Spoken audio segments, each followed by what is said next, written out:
Hello everyone, आज के इस वीडियो में हम इंटीग्रल कैलकुलस के एक क्वेश्चन को सॉल्व करेंगे।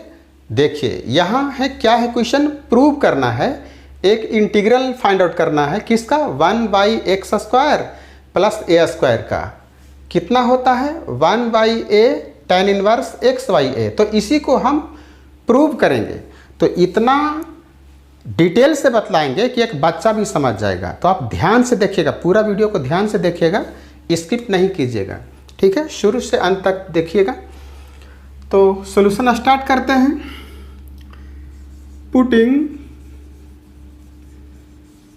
पुटिंग मान लिया x = a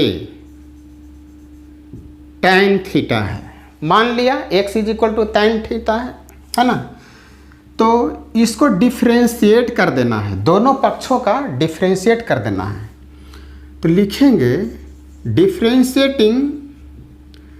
differentiating both sides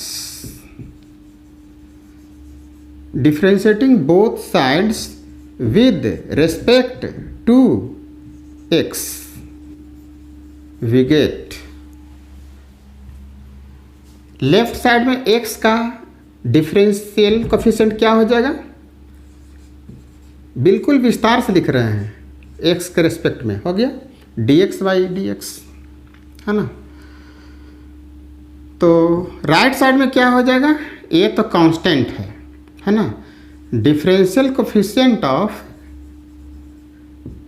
tan theta, पहले होगा थीटा के रेस्पेक्ट में, ध्यान देने वाली बात है, पहले थीटा के रेस्पेक्ट में होगा, जो यहाँ रहेगा वही यहाँ रहता है, ठीक है ना।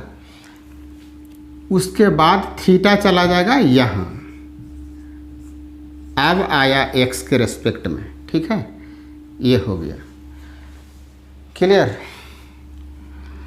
तो लेफ्ट साइड में क्या हो गया, ये तो 1 हो गया, dx/dx 1 हो गया, है ना। राइट साइड में क्या हो गया, a differential coefficient of tan theta, differential coefficient of tan theta sec² theta होता है, पता है sec² थीटा होता है ना। और ये हो गया d(θ)/dx। अब बाई क्रॉस मल्टीप्लिकेशन कर लेंगे। तो dx को ले आया है यहाँ, dx को इधर ले आया है ना, नीचे 1 है, हिडन छुपा हुआ है, तो 1 से करेंगे इसको मल्टीप्लाई तो इतना ही रह जाएगा, और 1 से किया dx को तो dx यहाँ आ गया। तो a sec² theta d theta.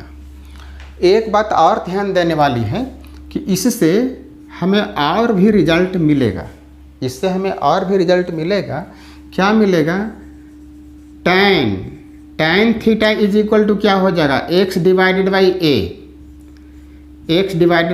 हो जाएगा ना, tan थीटा = तो इससे हमें क्या मिल जाएगा, थीटा क्या मिल जाएगा, थीटा क्या मिल जाएगा, थीटा मिल जाएगा tan इनवर्स x/a, ये मिल जाएगा थीटा है ना। ये बाद में काम आएगा, अभी फाइंड आउट करके रख लिया है ना। देयरफॉर इंटीग्रल फाइंड आउट करना है इसका ना, इसका निकालना है ना। Therefore 1/x² plus a² dx, इसी का इंटीग्रल निकालना है ना, है ना। अब वैल्यू पुट करेंगे, dx का वैल्यू जो आया हुआ है यहाँ रखेंगे, मतलब न्यूमरेटर में रखेंगे, अंश में रखेंगे, और x जो माना हुआ है x = a tan थीटा यहाँ रखेंगे। तो लिख लेंगे dx कितना है, a sec² theta d theta, ये है ना। और x a tan थीटा है, a tan थीटा, और यहाँ देख रहे हैं कि x² है, तो x = a tan थीटा, तो x² है तो a tan थीटा का भी स्क्वायर हो जाएगा, है ना। इसका भी स्क्वायर कर लिया प्लस ए स्क्वायर है, ए स्क्वायर लिख लिया। अब ये क्या हो गया, अब न्यूमरेटर में तो हो गया a sec square theta d theta, है ना। और डिनोमिनेटर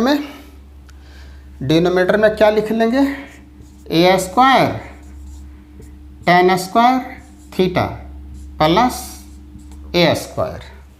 इतना हो गया, है ना, इतना हो गया। अब इसके बाद आगे यहाँ देख लेते हैं, यहाँ के बाद अब यहाँ पर देख लेते हैं। अब ये ए है कांस्टेंट तो आउटसाइड कर लेते हैं, ए है कांस्टेंट तो आउटसाइड कर लिया, है ना। और इसमें दोनों टर्म में ए स्क्वायर है, यहाँ भी ए स्क्वायर है, यहाँ भी ए स्क्वायर, तो डिनोमिनेटर में से भी कॉमन किया जा सकता है ए स्क्वायर, है ना। तो इसको भी आउटसाइड कर लेते हैं ए स्क्वायर, ठीक है। तो क्या रह गया 1 प्लस टेन स्क्वायर थीटा, और ऊपर में ए किया है आउटसाइड तो sec square theta d theta लिख लेते हैं, sec square theta d theta लिख लिया न्यूमरेटर में। और डिनोमिनेटर में क्या रह गया, ए स्क्वायर तो कॉमन ही कर लिया, तो 1 plus tan square theta, 1 plus tan square theta, ये हो गया क्लियर, है ना। तो अब ये इसमें डबल है ए, तो एक कैंसिल कर लिया, एक ए रह गया, ठीक है। अब इसको ज़रा और सिंप्लीफाई कर लेंगे, बिल्कुल डिटेल से बतला रहा हूँ। 1 प्लस टेन स्क्वायर थीटा तो फार्मूला ही होता है sec square theta, 1 plus tan square theta is equal to क्या होता है, सेक स्क्वायर थीटा। तो 1 प्लस टेन स्क्वायर थीटा को रिप्लेस कर दिया किससे, सेक स्क्वायर थीटा से, तो सेक स्क्वायर थीटा लिख लिया, सिंपल। अब सेक स्क्वायर थीटा न्यूमरेटर में भी है और सेक स्क्वायर थीटा डिनोमिनेटर में भी है, तो एक कैंसिल कर लेंगे। तो क्या रह गया 1 डिवाइडेड बाई ए और डी थीटा रह गया, है ना, डी थीटा रह गया। अब इसके बाद 1 बाई ए और इंटीग्रल ऑफ डी थीटा, इसको आसानी से समझने के लिए इस तरह से आप समझ लें कि d को छोड़ कर लिख देना है, बस काम हो गया। d को छोड़ कर लिख देना है, हो गया, इंटीग्रल फाइंड आउट हो गया, डी थीटा का थीटा हो गया, है ना। अब देखिए थीटा है न्यूमरेटर में है ना। अब थीटा का वैल्यू यहाँ फाइंड आउट करके मैंने रखा हुआ है पहले से, है ना। तो इसका वैल्यू पुट कर लेंगे, 1 बाई ए, थीटा का वैल्यू कितना है, tan inverse x by a, tan inverse x by a, है ना। यही प्रूव करना था ना, यही प्रूव करना था। देखिए यहाँ से integral of 1 by x square plus a square, है ना, इसको मैंने एक्सप्लेन किया, यहाँ से स्टार्ट किया, फिर यहाँ के बाद यहाँ आया हूँ और ये आ गया 1 divided by a tan inverse x by a जो यहाँ है, यही प्रूव करना था ना। क्लियर, क्लियर, तो प्रूव हो चुका है, ठीक। उम्मीद करता हूँ सभी को समझ में आया होगा, है ना। इतना विस्तार से मैंने बताया है, सभी को समझ में आया होगा, ठीक है। तो अब हम मिलते हैं नेक्स्ट वीडियो में, ठीक है स्टूडेंट्स।